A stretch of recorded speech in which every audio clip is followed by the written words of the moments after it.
Hi, everyone. For those listening, I do want to let everyone know that this is Executives and Tech Podcast powered by MavenX, your ServiceNow expert here in the Columbus and San Francisco area. Please know that this is a recording. It's a live recording. We will have it later for those that would like to listen again or for those that would like to share it with their colleagues or friends. Without further ado, we are so excited today to welcome Dr. Greg Bixler. He is a professor at The Ohio State University and founder of the nonprofit Design Outreach. And today we're going to learn a lot more about design outreach and also how we can get involved. So Greg, thanks so much for being on with us today. And we're so excited to have you here. Yeah, thank you so much. Very, very glad to be here today. And we'll just kind of jump into the first question right now, if you're okay with that. Greg, we'd love to hear a little bit more about your experience, especially with your career and how it led you to create and found Design Outreach, which is a nonprofit right here in literally our backyard of Gahanna, Ohio. Yeah, this all started about 15 years ago. I had gone to college at Ohio State thinking I wanted to be an engineer and invent things and develop new technologies. And a very different career path occurred after that. I started working at Battelle in Columbus here, working on various exciting projects. And I had the opportunity to go on a short-term mission trip to a place in Central Asia that had nothing to do with engineering. But I saw for the first time in my life people living in extreme poverty and how people are actually using locally available things to build what they needed. And that really inspired me. That was something that just clicked in my mind. And all of a sudden I wanted to start using my engineering in a way that's helping people and is working in global missions. And so I remember coming back from that trip, just a changed person. And I had a brown bag lunch. A lot of my colleagues came together and I was sharing about this trip to Central Asia, and it's not a place that people go on vacation. So it's a very exotic place to a lot of people. And I shared, what if we, instead of focusing on first world problems, we could focus on problems that faced people in developing countries, people who are living in extreme poverty, who don't have just the basics that they need. And I found a lot of my colleagues were very interested in that idea. And so this took me down this journey of discovery, of reading, of looking into what others are doing. And I remember meeting a missionary who is kind of a missionary legend, had been in the Central African Republic. And I asked him what the biggest problem is that they're facing in the Central African Republic. And right away, he started telling me about water and how water pumps are installed and how they break down quickly and how there aren't repair teams, there aren't parts in country, and the roads are terrible, so you can't even drive out to do things. And he basically said, these pumps are breaking down after just like 6 months. And if you could just invent a pump that could last for a year before any maintenance, that would change everything. And that's really how Design Outreach started. It was me thinking naively that we could easily fix that problem because I'm thinking we sent a man to the moon 50 years ago now. Surely we can make a water pump last more than 6 months, something that is so essential for life and something that is a solvable problem. And so that led me to actually going back to college, back to Ohio State, thinking at that point I was going to teach full time. And instead of teaching full time, I ended up still going to grad school and starting Design Outreach, but also wanting to teach and inspire students. So I do get to teach one class a year now on appropriate technology development. And so it's not only working within Design Outreach within our mission, but also helping to inspire future generations on how to create appropriate technologies that solve problems that are literally plaguing billions of people today. That's wonderful. Thank you so much for sharing the story.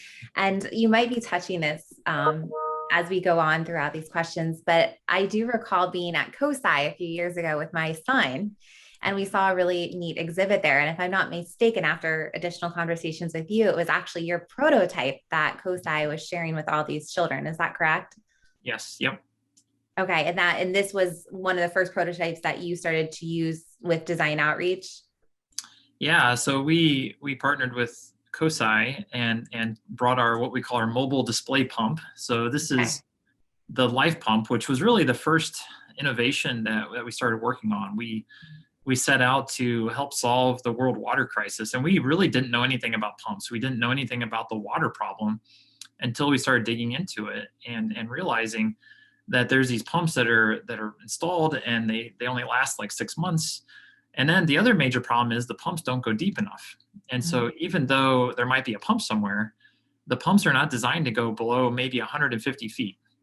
Well, what happens if the water is at 200 feet or 300 feet? And so this becomes just a design issue. This becomes a technology issue. Because And so, these yeah, areas have droughts, obviously. I mean, they're in certain areas which droughts happen, which impacts these individuals, and they don't have the means that we see in our country, where a drought might happen in Nevada, California, and they just pull from other resources. These areas don't have anywhere else to pull from. So they literally have to be built down far enough to withstand a drought. Is that correct? Correct. Yeah. And also even outside of droughts now, climate change is occurring for one reason or another, and water tables are getting deeper. So what does that mean? I'm not familiar with this. So when you look out, you could get a shovel and dig 5 or 10 feet down in the ground and hit water, and that's what we consider surface water. This is contaminated. This is water that you shouldn't drink. It'll make you sick, almost certainly. So what we do instead is, with a drill truck, our drilling partners drill down to the aquifers. So these are, it could be 100 feet underground, 300 feet underground. And these are clean water layers that the earth naturally filters the water, and it's almost always considered safe, and of course it's tested and so forth. Well, the problem is during the wet season, and this is during, most parts of the developing world, there's a season where it rains a lot, and then there's a season where it doesn't rain a lot. Well, during the wet season, when it's raining almost daily, the water levels are much higher. So here's the water level, if you can see them in the screen. And if you have a pump, you want to make sure your pump is set below where the water line is. Okay. Which makes sense, right? Your pump is in water. But during the dry season, what happens is your water level actually does this. It drops below where the pump is set. Well, that's a huge problem. Now your pump is actually out of the water. And this can happen 2 or 3 months a year when the ground levels drop. Oh, wow. And so even if you have a pump in a community, and there's millions of people that depend on pumps to survive daily, what's happening is that during, like in the month of October, for instance, when it's the driest time of year in sub-Saharan Africa, it hasn't rained for a very long time. Water, it drops below where the pumps are in thousands of cases. Just in the country of Malawi, where I just was, in 14,000 places, water drops below where the pump is. And so people can't get water out anymore. And so now they're forced, of course, they don't have a neighborhood Kroger to go to and get bottled water. There's no FEMA. There's nobody there to help. They have to go back to something. You have to drink water. You can't survive without water. So they go back to rivers, and these rivers are terribly contaminated. The rivers have lots of dangers. There's crocodiles. I was in a community just recently where there's been very tragically crocodile attacks. And so this is on kids, because the kids are usually the ones who are getting the water. And so these are real dangers. So having that problem is literally life or death in so many cases. Wow. Well, I appreciate you sharing that. And it just goes to show you, first of all, how fortunate we are, but also how much your technology was needed in these areas. Mm-hmm. So again, thank you for sharing. Back to technology, as we mentioned, you've made mention that Design Outreach is so much more than just a nonprofit, in the sense that it's a technology company. It was somewhere where you could utilize your engineering studies and degree. So technology and innovation, underlie the current success of Design Outreach. What solutions have proven successful over the past few years? Maybe what were some of the challenges, and also some of the wins? You kind of already addressed the one product that you've made that was definitely on the winning side, but go ahead and kind of walk us through that. Sure. And I'm going to share my screen here. A picture's worth 1,000 words, at least. So these are some of the technologies that we're working on that you can see on the screen here. We really started off with what we call the LifePump, which we already talked about. This is a new technology that is based on a progressive cavity pumping technology. It's a type of pump that can go much deeper in the ground and last much longer. So why that's important is because that leads to sustainability. It leads to economic empowerment in communities. Things that most of us don't even think about or are faced with are things like if the water stops flowing our garden dies because we can't water our plants. Or if we have animals, which is a way to build wealth in a community, the animals die because there's no water. So it was very important that we had 100% uptime. And what I mean by that is that the pumps are always running. So every single day, the water never stops. And very common, it's very common to have something around 80 to 90% uptime. And so in other words, in a whole year, it's 365 days, maybe the pump is only working 80 to 90% of the time, which sounds pretty good in the something is nothing, something's better than nothing camp. But when you think about the impact, if the community doesn't have water for a month, all their plants die, their animals die, they go back to the river, they get sick again, kids get pulled out of school, huge problems. So we created the LifePump. And this is a technology that we worked with a number of different suppliers and partners to create. We have a large volunteer team of engineers who did the majority of the engineering work in addition to our staff. And so the LifePump can go to 500 feet in the ground, and it can last for 5 years before any maintenance is needed. Compare that to most common pumps can only go to 150 feet in the ground, and they only last 6 months to a year before they break. So there's a huge difference there in the sustainability aspect. And then we wanted to prove that this is happening. And we wanted to not only prove it was happening, but we wanted to be able to have a preventative maintenance program. And so then we created what we call the LifePump Link. We did this in partnership with one of our ministry partners. It's a satellite-based remote sensing device. So it's the blue box you see on the upper left corner there. And inside there, it's recording how much the pump is being used, how many rotations a day and the rotational speed, and then sending it by satellite daily so that we can look online and see how much the pump's being used and when. And so this is sort of like a check engine light for your car. You don't want to just have your car suddenly driving down the road. You're going down 670 here in Columbus, and all of a sudden it just stops. That would be a really bad thing. That's a really bad day. Instead, you want to know, hey, within the next few thousand miles or something, I need to do something. And that's really important for ensuring uptime. So we're creating algorithms even within this data to be able to predict when maintenance is needed, like 6 months ahead of time. And this allows us to plan through our partners in the various countries we work in, which is 10 countries now. They can plan when to do maintenance. So it's using statistics, it's using mean time between failure, it's using technology that was not developed for developing countries, but applying it in a way that's revolutionizing the way water utilities are being done.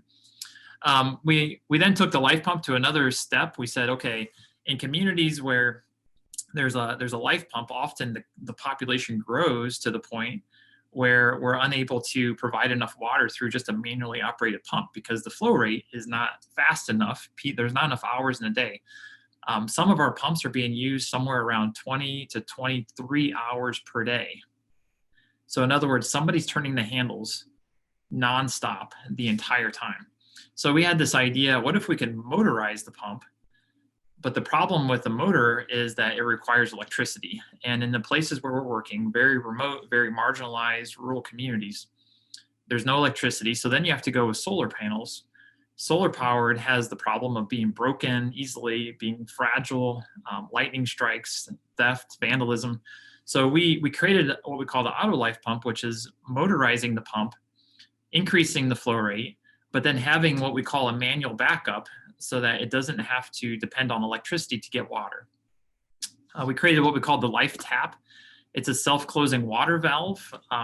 This is based on the idea that you have water lines or pipelines somewhere and a lot of water is wasted. So traditional valves, like a valve at your garden hose might have, it's designed to be turned on and off like once a week at most, maybe once a day at best in the summer season.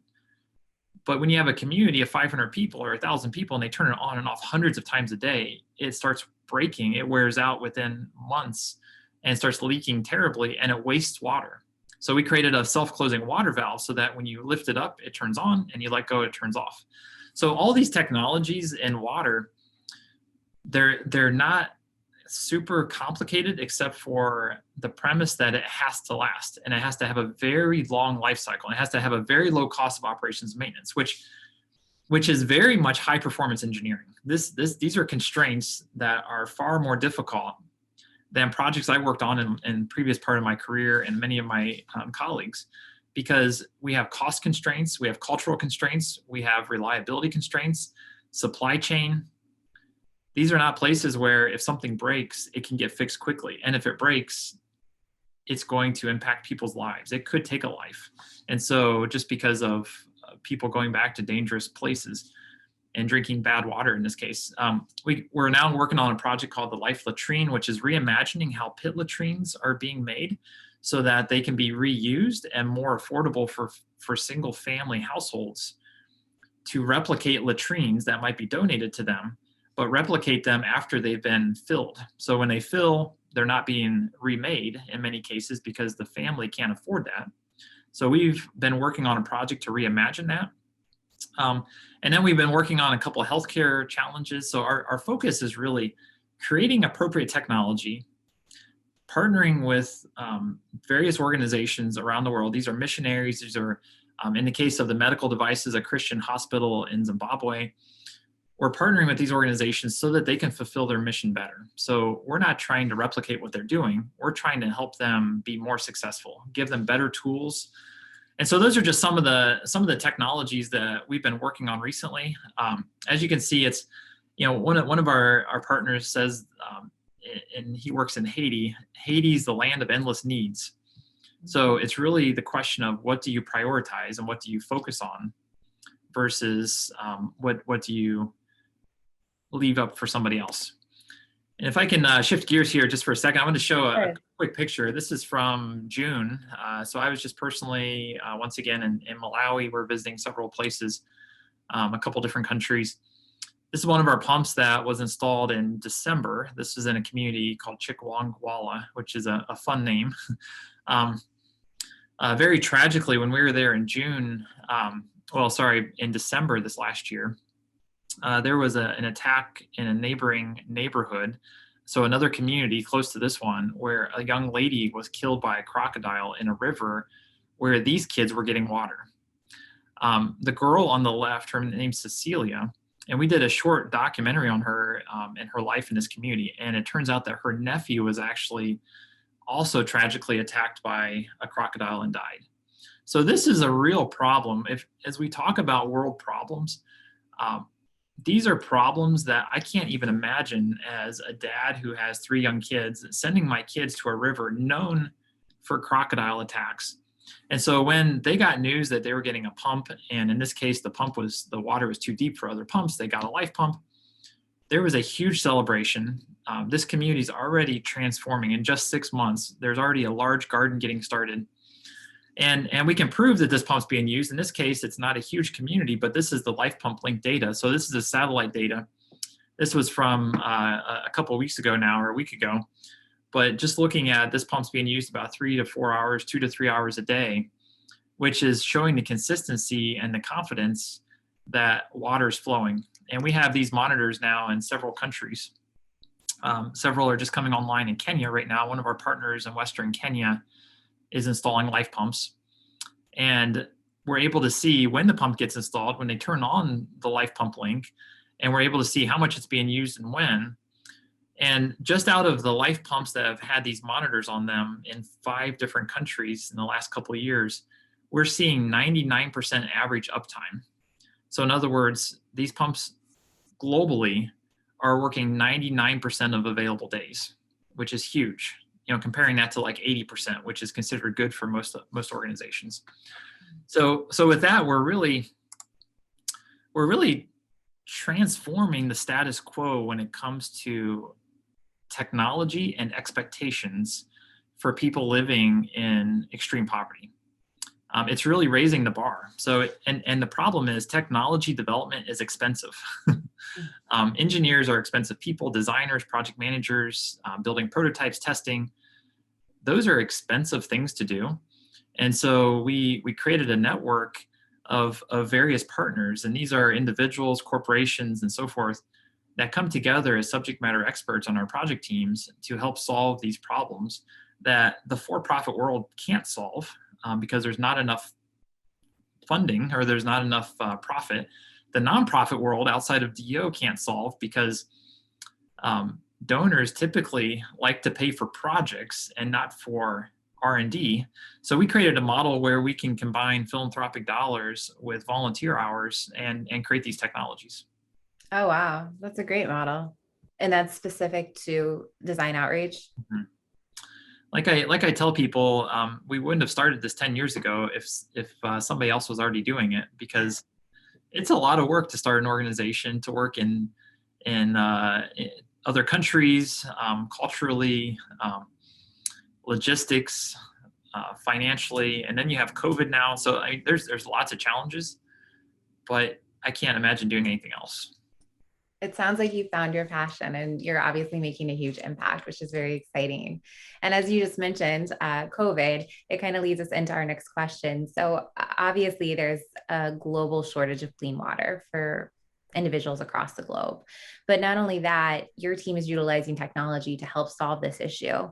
Does your team also use technology to forecast future trends, especially with this increasing fundamental human need of clean water? And you even mentioned COVID and maybe how that is changing this landscape for you too. Can you forecast the needs of those in need is what I guess I'm asking through your technology. Well, the thing is, we're actually losing when it comes to the water problem. We're actually losing the battle. And what I mean by that is every year, the numbers that are published are showing that we're falling behind. And part of that is because of population growth. And part of that is because as a whole, the international nonprofit world has been investing in technologies that haven't been sustainable. And so part of the data that we're collecting through the LifePump link and just getting information from communities that have had life pumps now for over 8 years in some cases, it's starting to show the need for consistent water supply and how that impacts not only communities economically and health-wise, but socially. And this is something that is really pushing the status quo and using this hard quantitative data that we've been able to collect from the LifePump links to be able to make a correlation between things like having water 100% of the time versus having water 80%. And these are some of the future studies that we'll be getting into through our Appropriate Technology Center in Malawi, where we have our office doing more innovation. But looking at sometimes the something's better than nothing attitude leads us down to decision making of putting in technologies that are initially cheaper, but then end up costing more in the long run. So we're not looking at total cost of ownership, or we're not looking at total impact on those communities. So in 5 years or 10 years of a community having water, they should be quote unquote out of water poverty. But in many cases, research is showing that's not happening. So through the data that we're collecting, we're able to show these communities have had water 100% of the time, and they're significantly better poised to be out of poverty. And this is only being sort of highlighted with COVID. As we were sharing earlier, COVID is just one of many issues facing communities. If COVID doesn't get somebody in a community, there's about 10 other things that could get them, that could take a family member. And so when we talk about extreme poverty, we have to solve the first problems first. And the number one prevention for COVID is hand washing. And so that goes back to needing a reliable source of clean water. The number one killer of kids under the age of 5 globally is diarrheal disease. That goes back to having a consistent source of clean water. So like, these are really the things that we're doing by not only seeing the problems, but creating solutions, advocating for better solutions, engineering better technologies, and also helping to scale those technologies. So we're empowering people, we're building capacity so that it's not just people flying from the United States, for instance, to go put in technologies, but it's going and building capacity by training people. And I think the data is speaking for itself. To be honest, changing the status quo, you have a lot of naysayers. You have people that they get it, and then there's people that doubt it. But after years of evidence, and we just published a paper in a major online journal in this area. After years of evidence, it's starting to sink in, and we're starting to see these major, very large water organizations starting to pay more attention, even though we've been beating the drum for years. And I think it's the data that's showing that. Well, and that way I'm glad to hear that the data is indeed supporting what you're already doing and everything in that nature, because it sounds like there's definitely a need. It's just, we've got it. It sounds like you need more buy-in, right? Ultimately, so that people can indeed see the end result and objective, which is to get clean water to everyone. It's a basic human right.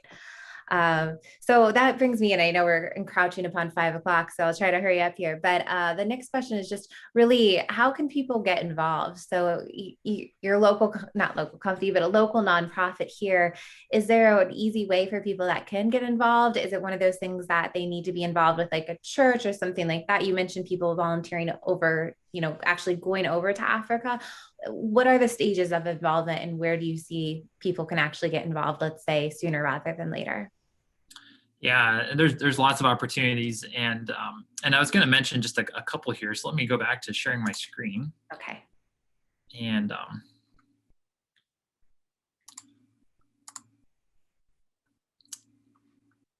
right. So I think you can see the screen here. One of the things I wanted to mention is even right now there's lots of opportunities to get involved. We have volunteer opportunities, we have opportunities for people to help raise awareness and to help raise funding to help solve these problems. And so one of the things that is happening right now is what we call the Golden Cup Ride. One of our amazing volunteers who has been with us for a number of years doing engineering project work took upon himself, he and his wife, to embark on a trans-American bike ride over the period of 3 years.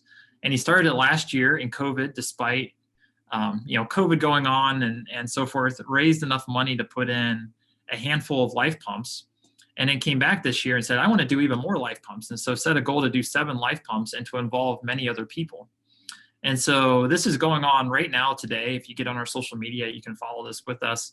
And so we're looking for people to support this. And it's, even though this is occurring June 21st to July 3rd, this is a great way to get you and your friends and your family involved, to be able to raise awareness to what's going on, and to consider joining us in the future for a campaign like this.